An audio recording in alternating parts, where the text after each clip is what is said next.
திருப்பாவை பாடல் 11.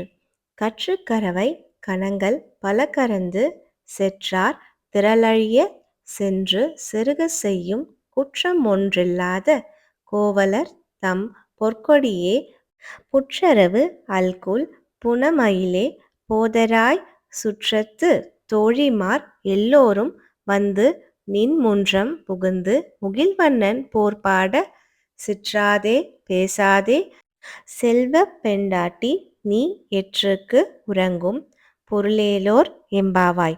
இதன் பொருள் கன்றுகளோடு கூடிய பசுக்களிடமிருந்து பால் கறப்பவனாகவும் தங்களைப் பகைத்தவர்களை எதிர்த்து நின்று போரிடும் தன்மையுடையவனும் மாசு மறுவற்றவனுமான கோபாலனைத் தழுவத் துடிக்கின்ற பொற்கொடியே, புற்றிலிருக்கும் பாம்பின் படத்தைப் போன்ற அல்குலை உடைய மயில் போன்றவளே, நம் சுற்றுப்புறத்திலுள்ள எல்லாத் தோழியரும் உன் வீட்டு வாசலில் வந்து கூடிவிட்டார்கள்.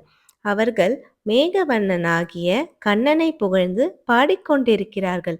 செல்வத்தையும் பெண்மையையும் புனிதமாய்க் காப்பவளே, இதையெல்லாம் கேட்டு அசையாமலும் பேசாமலும் உறங்கிக் கொண்டிருக்கிறாயே, அர்த்தமற்ற இந்த உறக்கத்தினால் உனக்கு என்ன பலன் கிடைக்கப் போகிறது?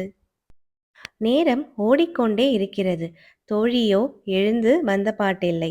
நாமாக இருந்தால் என்ன செய்திருப்போம்? அவளை விட்டுவிட்டு நீராடச் சென்றிருப்போம். ஆனால் பக்தி நெறிக்கு இது அழகல்ல. பிறரை விட்டுவிட்டு தான் மட்டும் இறைவனை அடைய முயன்றால் அது நடக்காத ஒன்று.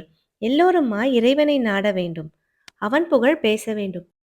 அப்பொழுதுதான் அவன் அருள் கிடைக்கும். இதனால்தான் கூட்டுப் பிரார்த்தனைக்கு மகத்துவம் அதிகமாக இருக்கிறது என்கிறார்கள்.